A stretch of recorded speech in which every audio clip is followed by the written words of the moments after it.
Hi friends, అందరికీ నమస్కారం. Abhijit Deepke America నుంచి ఢిల్లీ చేరుకున్నారు. జంతర్ మంతర్ దగ్గర ధర్నా చేయడానికి అవకాశం కావాలని పోలీసులను అడుగుతున్నారు. సరే, పోలీస్ పర్మిషన్ వస్తే ధర్నా చేస్తారు, లేదంటే శాంతియుతంగా 10 మందితోనో 20 మందితోనో ఒక లెటర్ ఏదన్నా కేంద్ర మంత్రి రాజీనామా చేయాలని గవర్నమెంట్కి ఇచ్చి వెళ్ళిపోతారు. ఇది ఇలా ఉంటుంది, ఓకే. బట్ అసలు ఈ కాక్రోచ్ జనతా పార్టీ స్టార్ట్ చేసినటువంటి వ్యక్తి, అలాగే ఆ పార్టీలో భాగస్థులైన వ్యక్తులు నిన్న జూన్ 4వ తారీఖు ప్రెస్ మీట్ నిర్వహించినటువంటి సిజేపీ పార్టీ అధికార ప్రతినిధులు ముగ్గురు. వీళ్ళేంటి అసలు, ఎందుకు అభిజిత్ దీప్కేకి సపోర్ట్ చేస్తున్నారు, అసలు ఈ అభిజిత్ దీప్కే ఎవరు అనేది మీ అందరికీ తెలుసు. Aam Aadmi Party social media handler, రాజకీయ వ్యూహకర్త, ఇంతకుముందు పనిచేశాడు. ప్రస్తుతం అమెరికా బోస్టన్లో ఉండి ఎంఎస్ చదువుతున్నాడు. అంతకుముందు జర్నలిజం కూడా చేశాడట. ఇది అభిజిత్ దీప్కే బ్యాక్గ్రౌండ్. ఇతను పోరాడేది నిరుద్యోగుల కోసం. నిరుద్యోగ యువతని దేశం పట్టించుకోవడం లేదు, పేపర్లు లీక్ అవుతూ ఉన్నాయి, ఇలాంటి అంశాలు. ఈ అభిజిత్ దీప్కే ఆమ్ ఆద్మీ పార్టీకి సంబంధించిన వ్యక్తి, కేజ్రీవాల్కి అనుచరుడు, మనీష్ సిసోడియాకి భక్తుడని మన అందరికీ తెలుసు. ఇది వదిలేద్దాం. ఇప్పుడు ఇంకో విషయం ఏంటంటే, ఈ ముగ్గురు మొన్న అధికార ప్రతినిధులు మీటింగ్ పెట్టారు కదా, వాళ్ళ ముగ్గురు గురించి ఒకసారి మనం చూద్దాం. సౌరవ్ దాస్, విజేత దహియా, అశుతోష్ రాకా, వీళ్ళు ముగ్గురిని చూద్దాం. సౌరవ్ దాస్ ఏమంటాడంటే ప్రెస్ మీట్లో, యువతని ప్రభుత్వం పట్టించుకోవడం లేదు, ఉద్యోగాలు ఇవ్వడం లేదు, యువత కోసం మేము పోరాటం చేస్తాం, మేము పార్టీ పెట్టాం, మా పార్టీకి ఫండ్స్ విదేశాల నుంచి వస్తున్నాయని చెప్పి అంటున్నారు, మేము పార్టీ నడపడానికి మాకు ఫండ్స్ అవసరం లేదు అంటున్నారు. ఫండ్స్ అవసరం లేకుండా పార్టీ ఎలా నడుపుతారండి? వీళ్ళ ముగ్గురికి జీతాలు అవసరం లేదా, జీవితాలు అవసరం లేదా, వీళ్ళకి ఫ్యామిలీస్ ఉండవా, డబ్బులు ఇవ్వాల్సిన అవసరం లేదా ఫ్యామిలీకి? ఆలోచించండి. ఈ సౌరవ్ దాస్ అనే వ్యక్తి ఉమర్ ఖలీద్తో ఫోటో దిగాడు. అర్థమైంది మీకు? ఉమర్ ఖలీద్తో ఫోటో దిగాడు. ఎవరు? సిజేపీ పార్టీ చీఫ్ స్పోక్స్ పర్సన్గా ఉన్నారు ఈయన సౌరవ్ దాస్. ఉమర్ ఖలీద్ ఎవరో మీకు ఐడియా ఉందా? ఉండే ఉంటుంది, ఒకవేళ లేకపోయినా నేను ఒక మాట చెప్తాను. ఉమర్ ఖలీద్ అనే వ్యక్తి ఢిల్లీలో పెద్ద ఎత్తున ఆందోళనలు చేసినటువంటి వ్యక్తి. ఎందుకు ఆందోళనలు చేశాడు అంటే, అఫ్జల్ గురు, మనం మళ్ళీ పార్లమెంట్ మీద ఆత్మాహుతి దాడి జరిగింది కదా, ఆ టైంకి వెళదాం. పార్లమెంట్ మీద ఆత్మాహుతి దాడి జరిగింది. ఉగ్రవాదులు పార్లమెంట్లోకి ప్రవేశించి ఆత్మాహుతి దాడి చేశారు, బాంబు పేలిపోయింది, కొంతమంది పోలీసులు చనిపోయారు, మిగిలిన వాళ్ళని కొంతమందిని అరెస్ట్ చేయడం జరిగింది. ఆ కేసులో కీలక నిందితుడు అఫ్జల్ గురు. అదంతా వ్యూహరచన చేసింది అతనే. పోలీసులు ఇతన్ని అరెస్ట్ చేశారు. ఉరిశిక్ష విధిస్తున్నామని చెప్పి కోర్టు ప్రకటించింది. అయితే ప్రభుత్వం మీద వ్యతిరేకత తెలియజేస్తూ అఫ్జల్ గురుకి ఉరి వేయొద్దు అని చెప్పి పోరాడినటువంటి వ్యక్తులు ఉమర్ ఖలీద్, షర్జిల్ ఇమాం. కుర్రాళ్ళని వేసుకొని యూనివర్సిటీ, జేఎన్ యూనివర్సిటీ, ఇవన్నీ మీకు తెలిసినాయి కదా ఢిల్లీలో ఏం జరుగుతుందో. వీళ్ళందరినీ వేసుకొని రోడ్డు మీద ప్రొటెస్టులు చేస్తే చాలా నష్టం జరిగింది. ఆ టైంలో ఈ షర్జిల్ ఇమాంని, ఉమర్ ఖలీద్ని పోలీసులు అరెస్ట్ చేశారు. ఇది అఫ్జల్ గురు కోసం వీళ్ళు ప్రొటెస్ట్ చేస్తే వీళ్ళని పోలీసులు అరెస్ట్ చేశారు. మరి టెర్రరిస్ట్ కోసం ప్రొటెస్టులు చేస్తే అరెస్ట్ చేస్తారు కదండి. టెర్రరిస్ట్ కోసం ప్రొటెస్టులు చేయడం ఏంటి? ఈ దేశంలో బాధ్యత కలిగినటువంటి పౌరుడు అయితే టెర్రరిస్ట్ కోసం ఎందుకు ప్రొటెస్ట్ చేస్తావు? ఇదో పాయింట్. ప్రొటెస్ట్ చేసినప్పుడు అఫ్జల్ గురుని, షర్జిల్ ఇమాంని పోలీసులు అరెస్ట్ చేసి లోపలేశారు. అయితే వీళ్ళిద్దరికి సుప్రీంకోర్టు బెయిల్ ఇవ్వలేదు. వీళ్ళతో పాటు ఆ ప్రొటెస్ట్లో పాల్గొన్న ఇంకొక 5గురిని పోలీసులు అరెస్ట్ చేశారు, వాళ్ళకి బెయిల్ వచ్చింది. వీళ్ళిద్దరికే ఎందుకు బెయిల్ ఇవ్వలేదు అంటే, వీళ్ళు టెర్రరిస్టులతో సహకార సంబంధాలు కలిగి ఉన్నారు అనేది ఇంటెలిజెన్స్ వర్గాలు చెప్తున్నటువంటి మాట. ఇప్పుడు అఫ్జల్ గురు ఉన్నాడు కదా, అఫ్జల్ గురువుతో చాలా సన్నిహితంగా ఉంటారు ఉమర్ ఖలీద్, షర్జిల్ ఇమాం. వీళ్ళిద్దరికి బెయిల్ ఇవ్వాల. ఈ ఇద్దరిలో ఒకరు ఉమర్ ఖలీద్ కదా, ఈ ఉమర్ ఖలీద్తో ఫోటో దిగి అతనితో సన్నిహితంగా ఉండేటువంటి వ్యక్తి సౌరవ్ దాస్. మీకు అర్థమైందని నేను అనుకుంటున్నా. అర్థం కాకపోతే నేను అరిచి వృధా అయిపోతుంది. అఫ్జల్ గురుకి ఉరేయొద్దని పోరాడిన వ్యక్తి ఉమర్ ఖలీద్, ఉమర్ ఖలీద్తో ఫోటో దిగిన వ్యక్తి సౌరవ్ దాస్.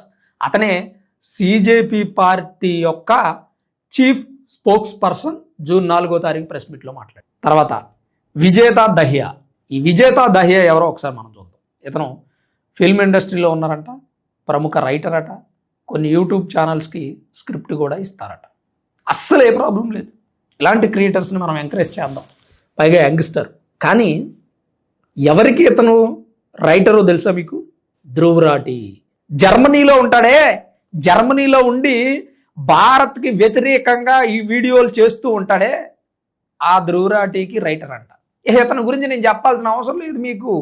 ఎందుకు నేను చెప్పి మళ్ళీ నా గొంతు నొప్పి రావడం తప్ప ఉపయోగం లేదు. ఇక్కడ చాలా మంది వివేకవంతులు ఉంటారు, నా వీడియో చూసే వాళ్ళు చాలా మంది ఎడ్యుకేటెడ్ ఉంటారు. నేనేదైనా తప్పులు చేస్తే వాళ్ళు కరెక్ట్ చేయడానికి ట్రై చేయండి, తప్పు కాదు. కానీ నేను చెప్పిన వాటిలో ఏమైనా తప్పు ఉందేమో చెప్పండి. మీరు సౌరవ్ దాస్ ఉమర్ ఖలీద్తో సన్నిహితంగా ఉన్న ఫోటోలను చూడొచ్చు. విజేత దహియా ధ్రువరాటికి రైటరా కాదా చూడొచ్చు. ఇది తప్ప? ఇది తప్ప బండ్ల గణేష్ అన్నట్టు ఇది తప్ప? నేను ఉన్నది ఉన్నట్టు చెప్తా ఉన్నా. ఇప్పుడు సిజేపీ పార్టీ పెట్టడం, ప్రభుత్వాన్ని ప్రశ్నించడం, వ్యవస్థలను ప్రశ్నించడం, లేదా మళ్ళీ ఎలక్షన్స్లో యూత్ పాల్గొనాలి, యూత్ పార్టీ గెలవాలి అని అనడం అస్సలు తప్పని నేను అన్నాను. ఇదిగో మన నేపాల్లో బ్యాలెన్స్ షా ప్రభుత్వం గెలిచింది. బాలేంద్ర షా ఆయన ప్రధాని, ఆయనకి 35-36 ఏళ్ళు, బాగా యంగ్స్టర్. ఆయన గెలిచాడు అంటే యూత్ ఫాలోయింగ్ ఉంది, యూత్ బాగా ఎంకరేజ్ చేసింది. ఆయన కాలేజీ నుంచి కూడా లీడర్గా ఉన్నారు. కానీ దేశానికి వ్యతిరేకంగా లేరే. నేపాల్ని ఎప్పుడైనా బాలేంద్ర షా వ్యతిరేకించాడా అని మీరు గూగుల్లో సెర్చ్ చేయండి. అదే వీళ్ళు ముగ్గురు ఇండియా గురించి ఎన్నిసార్లు వ్యతిరేకంగా పోరాటాలు చేశారు ఒకసారి సెర్చ్ చేయండి. నేను వీళ్ళు పార్టీ పెట్టొద్దని అంటలా, రాజకీయాల్లో పోటీ చేయొద్దని అంటలా, ప్రభుత్వాన్ని ప్రశ్నించొద్దు అని అంటలా, బీజేపీని ప్రశ్నించొద్దు అని అంటలా. కానీ ప్రశ్నించే అటువంటి రైట్స్ వీళ్ళకు ఉన్నప్పుడు అది ప్రభుత్వాన్ని ప్రశ్నించాలి, దేశాన్ని వ్యతిరేకించం. వీళ్ళ ముగ్గురు కూడా అదే పరిస్థితి. మనం ఇద్దరి గురించి చెప్పుకున్నాం కదా. ఇక మూడో వ్యక్తి అశుతోష్ రాకా. ఇతను ఎవరు అనుకున్నారు? ఆమ్ ఆద్మీ పార్టీకి రాజస్థాన్లో క్రియేటివ్ లీడర్. అంటే ఆమ్ ఆద్మీ పార్టీకి సంబంధించిన వాళ్ళే మొత్తం. ఇక్కడ కొత్తగా ఎవరు రాలేదండి, కొత్త వాళ్ళు ఎవరు లేరు. అందరూ ఆమ్ ఆద్మీ పార్టీ వాళ్ళు. ధ్రువరాటి, రాహుల్ గాంధీ, ప్రకాష్ రాజు, సోనం వాంగ్చుక్, వీళ్ళే మొత్తం. కొత్త వాళ్ళు ఎవరున్నారు ఇక్కడ మనం వెతుక్కోవడానికి? కొత్త మొహాలు ఉన్నాయా? మీలో ఈ వీడియో చూస్తున్న వాళ్ళు ఎంతో మంది క్రియేటర్స్ ఉంటారు, ఎంతో మంది టాలెంటర్స్ ఉంటారు, టన్నులు టాలెంట్ ఉన్న వాళ్ళు ఉంటారు, బాగా ఎడ్యుకేటెడ్ పీపుల్ ఉంటారు.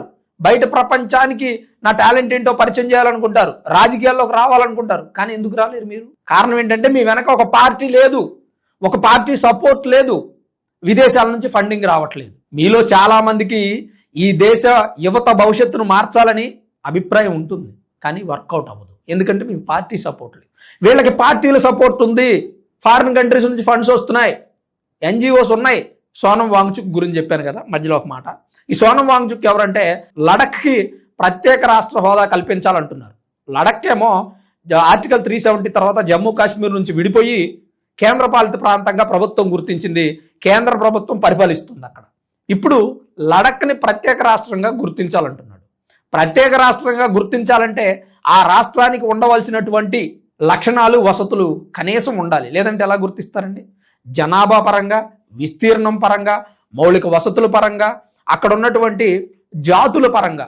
ఎగ్జాంపుల్, ఒకరిని ఎస్టీగా గుర్తించాలి అంటే వాళ్ళు అడవిలో బ్రతకాలి, వాళ్ళ జీవన విధానం వేరుండాలి, వాళ్ళ ఆహారపు అలవాట్లు వేరుండాలి, అప్పుడు ఎస్టీగా గుర్తిస్తారు. లేదు నేను సిటీలో ఉంటా, అఫీషియల్గా బెంచ్ కార్లు తిరుగుతున్నాను, ఎస్టీగా గుర్తించండి నా వర్గం అంటే ఎట్లా కుదురుతుంది?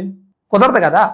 అట్లనే మన రాజ్యాంగంలో, మన న్యాయ వ్యవస్థలో ఒక ప్రత్యేకమైనటువంటి పరిమితులు ఉన్నాయి. వాటిని దాటి మాకు ప్రత్యేక రాష్ట్రం ఇవ్వండి అని పోరాటాలు చేస్తూ ప్రభుత్వం మీద వ్యతిరేకత తీసుకొస్తున్న వ్యక్తి సోనం వాంగ్చుక్. ఇతను ఈ అభిజిత్ దీప్కేకి ఈరోజు ఎయిర్పోర్ట్లో వెల్కమ్ పలికాడు, వెల్కమ్ చెప్పాడు. అంటే ఏం జరుగుతోంది అసలు? ఈ సిజేపీ పార్టీ అధికార ప్రతినిధులు ఏంటి, ఈ సిజేపీ పార్టీకి సపోర్ట్ చేసే వ్యక్తులు ఏంటి? మన తెలుగు రాష్ట్రాల్లో చూసుకుంటే యూట్యూబర్స్ అనేక మంది సపోర్ట్ చేస్తూ ఉన్నారు. తులసి చంద్ గారు రాజకీయాల్లోకి కొత్త యువత రావాలంటారు. నో ప్రాబ్లం, రావచ్చు, నేను కూడా సపోర్ట్ చేస్తా. కొత్త వాళ్ళు ఎవరైనా రాజకీయాల్లోకి వస్తే ఏపీలో రావచ్చు, తమిళనాడులో రావచ్చు, తెలంగాణలో రావచ్చు, లేదా ఒక్కొక్క రాష్ట్రం నుంచి ఒక్కొక్కళ్ళు వచ్చి ఒక్కొక్క కొత్త పార్టీ పెట్టండి, నేను తప్పు పట్టను. కానీ ఉమర్ ఖలీద్కి సపోర్ట్ చేసే వ్యక్తి ఈ దేశ యువత భవిష్యత్తును మారుస్తాడంటే ఎలా నమ్ముతామండి? ప్రత్యేక రాష్ట్రం కావాలని కేంద్ర పాలిత ప్రాంతంగా వద్దని ఫైట్ చేస్తున్న వ్యక్తి అభిజిత్ దీప్కేకి సపోర్ట్ చేస్తుంటే అతను ఈ దేశంలో ఉన్న ప్రభుత్వాన్ని ప్రశ్నిస్తాడు అంటే నేను ఎలా నమ్ముతానండి?